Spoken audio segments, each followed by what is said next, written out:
Hi everyone, it's Jackie Sabrin. Your Engaged at Any Age live coaching call is here. I'm so excited to connect with you today because I want to talk about this topic. And it's really important that you don't give up on love, because I know a lot of women start to get really discouraged after having been online for a year or maybe more, and or they're not meeting men in real life, and so it's easy to get discouraged and to want to give up. But I want to encourage you that you would be doing yourself a big disservice if you did that. And here's why: because there are so many benefits to having love in your life. And I think what happens is, over time, when we get discouraged, we start to forget what those things are, because we're focusing on what we don't have. And so the benefits of being in love and having love in your life is that you have to look at these areas of your life and how much it's going to affect, for example, your social life. I mean, let's just go through all the benefits of having a committed relationship will bring to your life so that you can recommit to your path. And so one of the benefits of having a committed relationship is your social life. When you combine your friends with your partner's friends, you have all these new friends, new extended family, new opportunities for community events, family travel, holidays, celebrating holidays with family. If you don't have children and you always wanted them, likely your spouse will have children so that you can co-parent with him. And perhaps when your parents passed away and his parents are still alive, so you'll still have that family unit. That's one of the things I love about being married to Michael, is that he has an amazing family and they all live pretty close by, and so we're able to spend a lot of quality time with his family, and they're wonderful. And his family have children that are about the ages of my children, and so we have a lot in common, and that brought me a lot of community, a lot of connectedness. And so that brought travel, right? So when you're in a committed relationship, you're going to be traveling more. And so now I'm taking little trips here and there, and a lot of my clients experience this. You start to date and then you go on trips, and so now you're traveling. And so another benefit to being in a committed relationship, and why you don't want to give up on love, is the mindset aspect of it. And so being in a relationship gives you the support, gives you the structure, in a container where you can do more, have more, and be more. When you have that kind of support and love in your life, it's so beautiful, because you can expand and relax. Yes, there's a certain amount of security you feel that part of your life has been decided, and it frees up so much time and energy so that you can now focus on the things that you maybe wanted to do, perhaps with your career, perhaps you wanted to write a book, or those things. So all of a sudden you have all this creative energy that's so wonderful that you can start to tap into, and your partner is going to support you in that, and he's going to be your biggest fan in that, and you're going to have a best friend and who's going to encourage you and cheer you on. And so that's another benefit of not giving up on love, is having that kind of support so that you can pursue things that you've always wanted to do but haven't had the time, because you're spending time focusing on attracting your soulmate. And so another aspect is your health and fitness. I know that for me, I work out a lot with my husband, and we go on hikes. We love to ski together. So just think, when you're in a committed relationship with your soulmate, you'll be doing things that enhance your health. People are living longer now, and when you have love in your life, you live longer, you're happier, you're more at peace, you're more serene. And so the health aspect alone is a huge component to being in a happy relationship. So there's another benefit to continuing to do the work you need to do so that you can find the love that you're meant to have, and so you can't give up on love.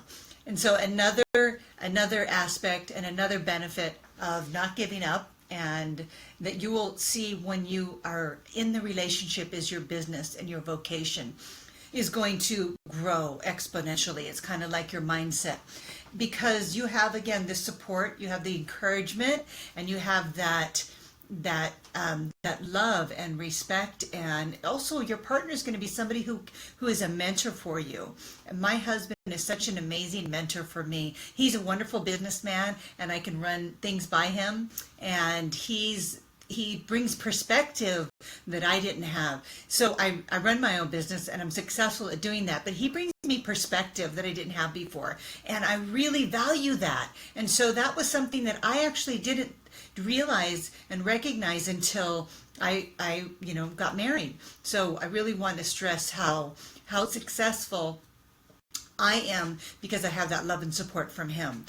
And another area is finances. This is a big one for everyone, right? Our finances. And so when you have these combined resources, your finances are going to change, okay, for the better, for both of you, because when you both have love in your life, you and your partner, you are in a place where you can stretch and grow, like these other areas that I've already pointed out, and your finances are going to take off because you're going to have all this inspiration. You're going to become more successful, and you're going to have these resources that you haven't had before.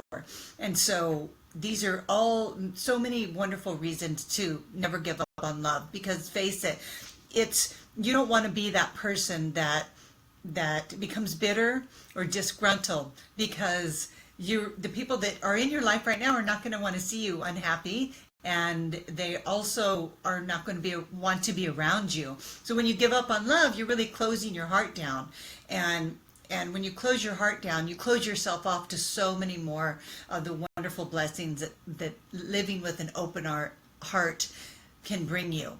And so I know that it's discouraging to be online, especially for more than a year, 2 years, 3 years. But you have to ask yourself, how long, if you had what you wanted today, if you had love in your life right now, would it have been worth it? I was single for eight years, and I was online for a year, and then I went off and went back online. But I was single, looking before I went online. And was it worth it? Was it worth waiting 8 years for Michael? Of course, absolutely. I've never been more happy and more in love and more successful and more grounded than I am now. And I attribute a lot of that to that relationship, because it's that container, that space that I've been able to blossom and grow and really stretch, because I have that kind of love and support in my life. And so you can't give up, and I won't let you, because I'm going to teach you some strategies, and that's what it comes down to. Your strategies are not working, and I'm going to say that. I would say that with everyone that's watching this video. If you are not experiencing results, it's simply because what you're doing isn't working. And so you want to do something different. And so before you quit, you have to make sure you've exhausted all the possibilities. And so I want to just go over what happens, why we don't create success in connecting with men. And so what we have to do in the beginning when we start this journey is set an intention. Setting an intention is like a goal. This is what I want to create. I want a soulmate. I want to be married in a year. I want to live here. You have to figure out what's really important to you. And you've heard me talk about getting clear, having that clarity. So that's your first step. Once you're clear and you have your clarity, you want to connect with why that's important to you.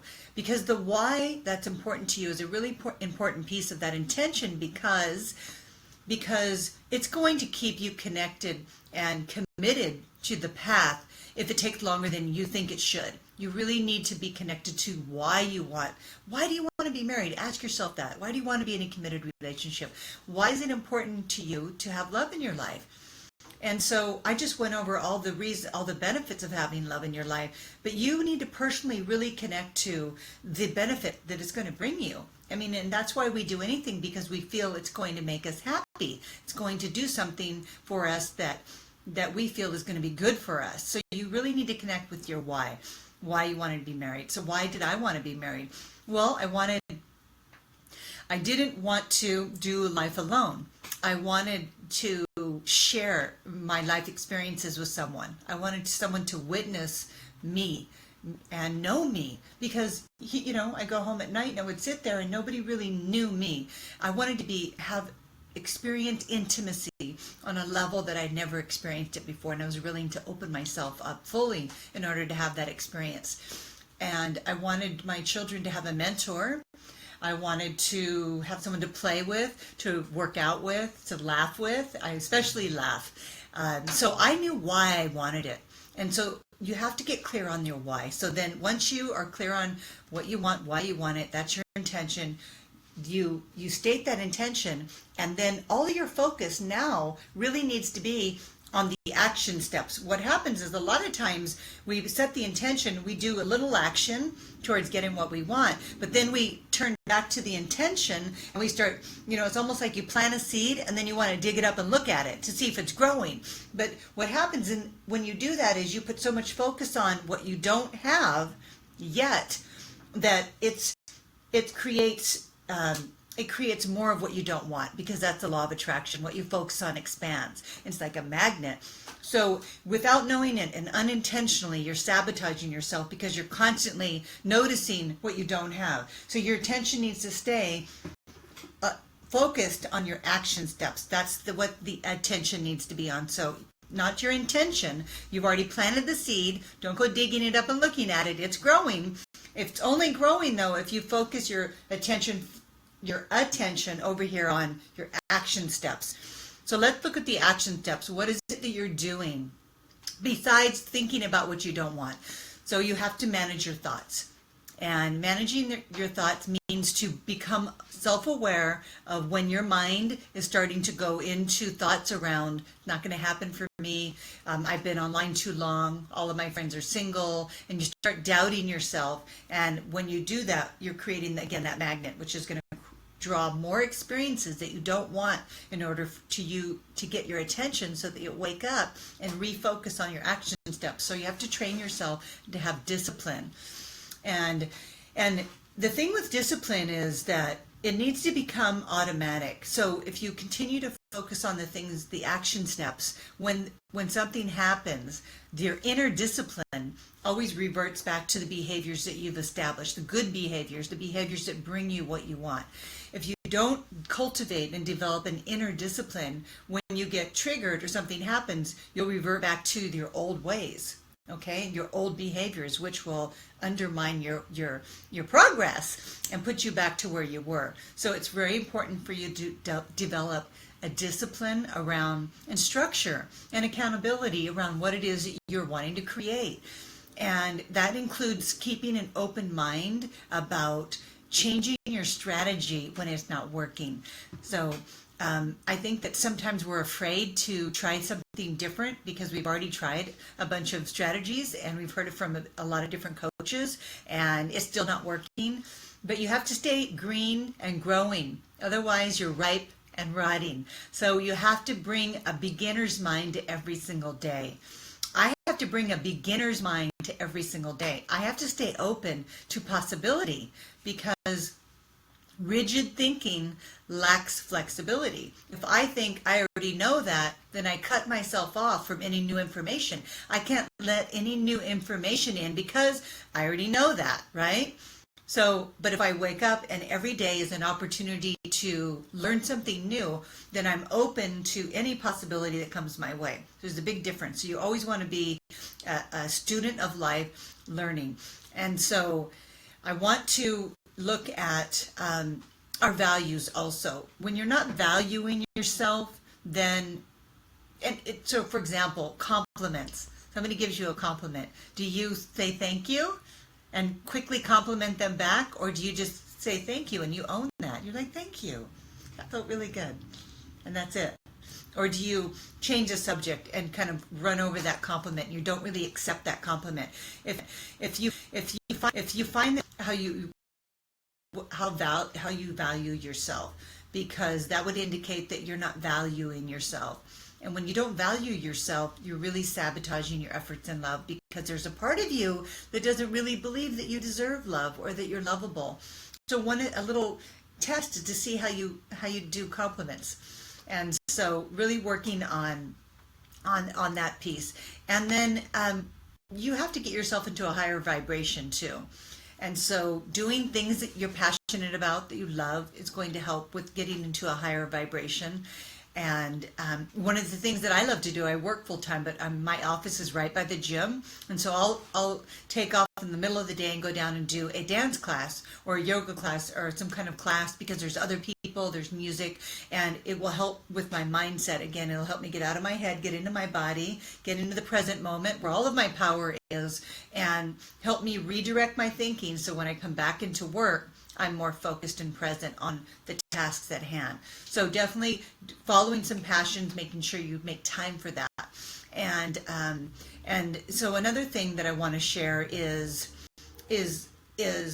focusing on self-love. I know you hear that a lot. Like, I can't overstate how important it is to love yourself during this process. This process is a very vulnerable process because it requires that you become really intimate with all the mistakes that you've made and become intimate with the lessons you're learning as quickly as possible. So it does require a lot of self-acceptance and self-love in order for you to maintain the momentum that you want to maintain, in order for you to line up with your soulmate. So let's go through a couple of the questions that were sent to me so that I can be more specific and answer some very specific questions that I think that will be really helpful for you. And I'm going to also I want to tell you about my Engaged at Any Age Summit that's going to be starting July 10th. And I've sent out invitations so that you can sign up. It's my free annual live coaching event where I interview 29 experts, and I'm going to be covering their topics in depth every day that summit runs in July, and doing these live Facebooks. So make sure you sign up for that. I put the link in the comment box below after the call, but it's engagedataanyage.com. And so you can really create some momentum, because we're going to be taking those strategies, and I'm going to be helping you, that the coaches, the other love, dating, and relationship coaches share with us. I'm going to be able to take those and help you apply them directly to the situation that's happening in your life, so you can create some momentum for yourself. And so let's go through a couple of questions. And first, I just want to say hi to a couple of ladies and look at the comments that we have. Okay, so I love this. What are the chances for an almost 75-year-old, very young in every way woman finding someone who's healthy, loving, and keeping up with her? I love this. Yes. Well, it's about whatever you think is possible. So it's all about your thoughts. But I'm telling you right now that there are so many people in their 70s that I work with that are online. My grandmother lived to be 100 years old, and she had men out the door. She never stopped dating. She was married to my grandfather for 30 years, and she had another couple decades of relationship. And she got married a third time to her husband, and he died in a year. He had a heart attack, bless his heart, and she just kept going, and she had the secret to life. And the thing about my grandmother is, I asked her, what's your secret? Because you always have a boyfriend. And she said, because I never talk about the past, I only stay in the moment. And she always had this sparkle in her eye and a pep in her step. And that quality, that ability to stay focused on the now, what is something that I feel that was what made her so successful at always finding love. And so, is there women that are out there and men finding love? Absolutely. Men don't want to give up on love. And I had a client who's 67. She went online. She moved to a different state, had been working with me. She went online, and within the first couple of emails that she sent out, she met up with a man who she's been with for about 3 months now. So she went to a different city and met a man who's her age, not younger than her or not older than her. And so and he wanted somebody her age. So I just want to give you this hope that you don't need to be younger. You don't need to be beautiful. You just need to love yourself and believe that it's possible. And from that place, you will line up with somebody who has that level of belief. And so absolutely it's possible, because we have this amazing internet where we can connect with like-minded souls. And so definitely recommit to your process and follow these strategies. I also had a woman who's in her 70s who was on a walker, and she was like, how am I going to date while I'm on this walker? And I'm like, well, here's what you're going to do. So we came up with a strategy for her to get to the restaurant first, to put the walker there by her chair so that her date could see that she was needed assistance in walking because she had a bad knee. And he showed up, saw the walker, sat down with her, and didn't have a problem with it. They live in the same neighborhood, and he's around her age, and so now they're dating. So you just have to put yourself out there, because if you don't take chances, there's no gain. You have to take risk, because the bigger the risk, the bigger the gain. So I absolutely believe it's possible. And Yeah. So Mary Ruth, I love that you said that you're focusing on what you don't have. I think that's the biggest problem that we have when we are looking for love. We get a little desperate. We get hurt in the process, and it's easy to drift to the thinking about the past and worrying about the future. But when you have one hand in the future, worrying about it, and you have one hand in the past, what's happening today? Who's here? Nobody's home. So you might go out and meet somebody, but you're not connecting with them because you're not present, because you're fearful about the past or worrying about the future. So you have to make now the main focus of your attention. And so it's something you can train yourself to do. This is not an esoteric concept. You've created habits around allowing your mind to drift to things that you don't want. It's habit. It's just repetition of thinking. So you have to be more disciplined in your mind. You have to train your mind to obey you. And that's what I've done. And so it's a skill that you learn. You do that by having a series of action steps, right? This process, a series of action steps that will lead to your expected end result, which is your desire. You have to get into a process, and you have to stay in that process no matter how long it takes. My husband was online for 2 years before I met him. He went out with many, many women. And what if he would have quit? What if he would have quit and said it's taking too long before he met me, or vice versa? So you can't quit. If it takes 10 years, I mean, however long it takes is what it's going to take, but I don't think it needs to take that long if you continue to tweak your strategy and you stay green and growing and you're open to each day shifting. The thing is that we don't shift fast enough because we have all this resistance. Like we get into our mind and we start judging, and we don't want to shift, and all that resistance creates loss of time and creates suffering. And so it's unintentional, but you need to bring more awareness to it so that you can change that behavior. And so let me see what other question we want. Great. I don't want to be married again after twice before, but I do want to live with someone and have a committed relationship. Then you should have what you want. And I think that it's ladies, it's also, if you're online, it's really important that you take a good look at your profile and what you're saying in your profile. I received a beautiful email from a woman who's feeling discouraged. She lives in California, and she's very attractive, and she's been online for a year, and she's approaching her 60th birthday, and she's feeling very discouraged. And I looked at her picture. She was kind enough to send me. And so what I would like to say is that the picture doesn't do her justice. She's standing by in the backyard, so somebody took it of her, and you have 3 minutes to make 3 seconds, 3 seconds to make a first impression, a great first impression. And you need to put more effort into your profile pictures. I mean, I'm telling you, it's a home run. Let that profile work for you while you're sleeping. It needs to be a stop sign. That profile needs to say stop and look at me, because men are visual.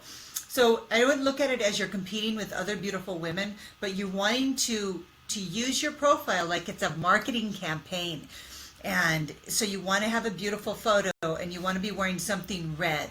Red is like a stop sign. So you want to get a beautiful photo, and you want to wear something red, and you want to make sure that the photographer captures the expression on your face that conveys a message of how you are happy, you're fulfilled, and you want that in your eyes. You want that sparkle in your eyes. And so it might require, if you need to do selfie stick, at least that's better, because your arm can get out of the picture if you hold a selfie stick, and take 100 photos with your phone until you come up, capture the one of you, maybe laughing. Maybe it's just you're in the middle of a laugh. That really connects. Men love a woman who's smiling, showing all of her teeth, laughing, because that's what they're looking for. They're looking for a happy woman.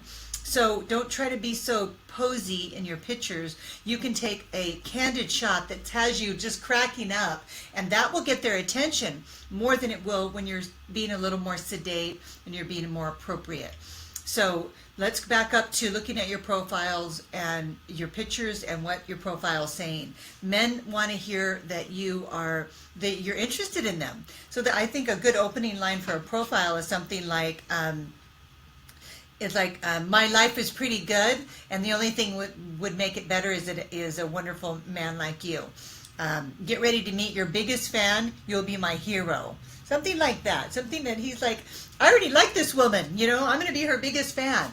Your profile needs to speak more into what you love about men, and not that it's less about you, it's just that you want to get his attention, and that's going to get a man's attention. Remember, it's a marketing campaign. So looking at your profile, your pictures, what it is you're saying, looking at it from a man's perspective of what he's looking for, and relaunch your profile with better pictures and that have a little more pizzazz and a little more authenticity and individuality. Don't be afraid to be yourself in those pictures. I mean, you have nothing to lose, right? Nothing ventured, nothing gained. So it's worth trying a different picture and this new approach so that you can get a different outcome.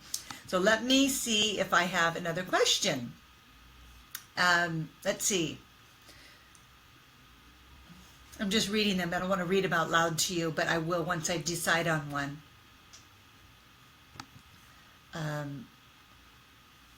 Never been married. Okay, 47, never married, but have always wanted to be. Just ended a year-long relationship because he told me he had no intention towards marriage. Good for you. I think that's great. So he was honest with you, and I like that you attracted an honest man. So I think that you want to first be grateful for that. You're back online dating, good. You're attractive and successful. How do I stay encouraged? Every year it's like the same old thing. Another birthday alone, another holiday alone, another busy with friends and family. Yeah, I have a hole in my heart.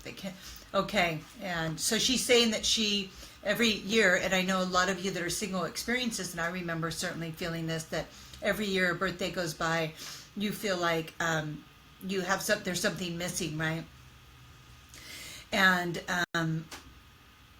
so what I want to say to that is that no one can ever give you everything you need emotionally speaking. No one can. And it's not their job to do that. And it's something that we have to come to terms with. And it's kind of like we have to bury Cinderella, because no one can meet your emotional needs because they're your needs. And learning to fulfill your emotional needs, and what your emotional dependency needs are, is your ability to unconditionally love yourself, your ability to unconditionally accept yourself, your ability to nurture yourself, and your ability to hold clear boundaries. Those are your 4 emotional dependency needs that you have to meet from within. No one can ever do that. Once you're able to do that, so imagine it's like building a house. You have to have a very solid foundation, because that's how you're going to weather this. Without that solid foundation, you're constantly looking outside of yourself to fill those needs, and it feels very lonely, and it feels very discouraging, because you are looking for someone else to give you what you need, so you're always feeling like the glass is half empty instead of the glass being half full. So you want to bring more to the table. And so even if you've done a lot of work, but the missing piece to this, because I know a lot of you watching this are very savvy, there's a lot of information out there, you've read a lot of books, attended a lot of seminars, but the piece that's missing is taking action. When you feel that way, you have to take action to feel better faster. When you feel that feeling in your heart that you're feeling sad or lonely, you have to validate yourself. You have to address it in that moment. Otherwise it lingers, and then you're looking for other people to fill that, and it feels so discouraging and disappointing in others, because we think, why aren't they giving me the love that I need? When it's your responsibility to give you the love you need. You're responsible. It's your ability to respond to yourself. So you have to fill those emotional needs, the fears, the loneliness, that sadness, by validating yourself. So validation, what that means is giving value to your feelings, and without judging them. So if you're feeling sad, just to give yourself permission to feel sad for 10 minutes. That's all you get, though. You can't feel sad for longer, but just go ahead and feel that. Just stop and feel it and release it, so that you can get back in balance and nurture yourself in that moment. So it's your ability to do that. The more that you meet that emotional neediness, the safer you feel, the more safe and secure you feel in life, the more you can blossom and open up and relax about things. And the more you can open up and relax about life, the sooner you will meet your soulmate, because that's what a man's looking for. And so it's really about coming into a more mature love. Okay, looking at love in a more mature way. That's and letting go of that magical thinking about what romantic relationships can do for you. You have to grow up a little bit emotionally speaking so that you can attract an emotionally available man to begin with, and so that you don't spend those days and nights alone feeling miserable. Because again, when you're feeling miserable, you're feeling bitter, and you're feeling discouraged, you're focusing on what you don't have, and you're expecting some outside source to fill that need, which is causing that need to grow and grow and grow. And the only thing that's going to satisfy that is more people that don't have what you want. So you might surround yourself with people that are single, that are not happy. And so I recommend that you really look at who you're traveling with and make some changes to the people that are supporting you to make sure they reflect the vision that you're holding for yourself, and they're supporting you in that vision. But always remembering it's up to you to meet those emotional needs from within. And so, what else can I speak into about that? Yeah. So just to finish commenting on this lovely woman that sent me the note that broke up with her boyfriend after he said he didn't want to marry her. So here's what I want you to hear. Don't stay with the man more than 6 or 7, 8 months tops if it hasn't been established you're going to be getting married at some point. You have to establish that from the very beginning. So somehow you didn't set that relationship up right from the beginning to that you were both on the same page with being married again. So that's something that you want to go back and revisit and figure out where you made an exception to not having those conversations. So basically, when I met my husband on the phone, before I even knew who he was a complete stranger, I was vetting him, and I said, so what is it that you're looking for? I mean, I'm looking for a committed relationship. I was married. There was a lot about being married that I love, so I definitely want to get married again someday. What is it that you're looking for? And I just lobbed it back there, and that was on the phone before I met him. And he said, yeah, I was married before, and I definitely want a committed relationship. And I'm like, great. And then we went on to talk about other things. But what that told me was that he was really ready. Now, I didn't know if he was for me or not. I still hadn't met him, but he had the courage to say what he wanted, and I did too. So at least we were a match that far. And it wasn't too much longer after dating him through his actions that I discovered that he definitely was a man that would be getting married again, because I saw how important family was to him. So I was assessing before I committed to sleeping with him, actually, that he was somebody who would remarry at some point, that had the same values that I had. And then I committed to continuing to see him under the understanding that we were building something that hopefully would turn into a marriage. Now, there was no guarantee that we would become married. However, there were so many things that we discussed that were in place to set us up for that if we were able to walk through that, that deeper time, that commitment phase is what I call it. So we went through the dating phase. We established that, yes, we want the same things. We agreed to go into a commitment phase to explore if we were good life partners. And after we got to that commitment phase, it was time for me to go into the engagement phase. And that's when I had a discussion with my husband, and then which led to the engagement. So it is a timeline, and I know men don't like to hear that, but you don't tell them, you don't say it like that. Don't tell them I'm telling you this, but it's the way that you present it, so that they want to step into that. Because when a man is in love with you and you have good communication and you're having a wonderful time together, he's not going to want to go be with anybody else. He's not going to want you to be with anybody else, and he's not going to want to do his life without you.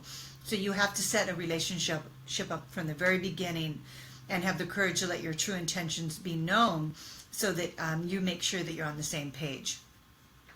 So next time around, I know that she's going to take a little different path. So I would say she did a great job, but she's got to make some changes to the discussions and make sure she's really clear about what it is she wants and have the courage to stand in her truth. And so let's see if there's any more questions here online. I'm just looking. Hi, Susanna. Hi, Joan. Hi, Mary. We've got some men here listening, feeling a bit discouraged. Yeah, of course. Yeah, it's normal. So it's normal to feel that. So I want to just you to validate yourself. Anybody that has gone through what you're going through would feel exactly the same way. And what I mean by that, that's validation. And I want you to write that down. That's very helpful. You're going to validate yourself. So anybody that has gone through what you've gone through would be discouraged too. So as soon as you validate your feelings, why you feel discouraged, it gives you that moment where you nurture yourself and allows you to get back into balance and get back on your path, your action steps to do what you need to do to make this happen for yourself. So when you stay in the energy of discouragement, you go into your thinking mind. You start thinking about being discouraged instead of just feeling it and releasing it. So whatever you don't release, you get to keep. So that's what it does is creates all these emotional blocks. So it's kind of like, you know, the colorful beach balls that the children jump on in the pools and at the beach, and maybe you've done it before. You put one of those big beach balls in the water and you try to jump on it and press it down. What happens? It pops back up, right? That's what happens when you think about your feelings and you don't release them or validate them. They build up and they build up and they build up and they create this magnet, this attraction, because there's all these repressed feelings you never allowed yourself to feel because you don't want to feel that pain. But I recommend that you feel it for a few moments versus thinking about it for a couple of decades. Because that's what you've done. You suppress your feelings and you think them with thoughts. You can't think your feelings. You either feel and release them or you suppress them with thoughts. So you have to start feeling and releasing because it comes in, you feel it, and you release it. You've got to keep this channel of love open. When you get into your head, you disconnect yourself from your intuition, which is your feelings, and then you're thinking, and then that disconnects you from men. Men can see it that you're not present. And we have to become more disciplined in connecting with our feelings and releasing them. And I know in our society, it doesn't make it easy for us because they teach us that we have to, put on a brave face and, man up. But I'm suggesting that you embrace these amazing feelings because that's your guidance system. They will steer you in the right direction. You follow them and give value to them and then release them and get back in balance. If you continue to do this, it's this beautiful process it's very feminine, will keep you in this beautiful flow, which is exactly what a man wants, and it'll keep that channel of love open so that you can be at Starbucks and run into your husband. You can be, traveling on the plane and sit next to your soulmate. You can be at a function this summer and be with the man that you're going to live with and spend the rest of your life with. So you don't know when it's going to happen, but I do know that if you think about it and you don't take action, then it's not going to happen because you're thinking about what you don't want more than what you do want. So I hope this was helpful. Hi, Cindy. Thank you for being here. Make sure that if you haven't registered for the Engaged at Any Age online event, this coaching series that I'm hosting, that I'm going to be coaching on in July, make sure you sign up for it. The link is in the comment box below. And make sure you send me your questions because I love doing these calls for you. And I want to continue to support you and encourage you. If nothing else, I know that the enthusiasm and the encouragement that I'm giving you, go ahead and take some of that for your own because I know that I'm very enthusiastic and it's contagious. And so it works if you work it. So keep working it. Don't ever give up on your dreams. You don't want to turn into that woman who's bitter. Keep that channel of love open. And just keep showing up here every Thursday for my live coaching calls. Lots of love, everybody. Thanks for being here. Bye.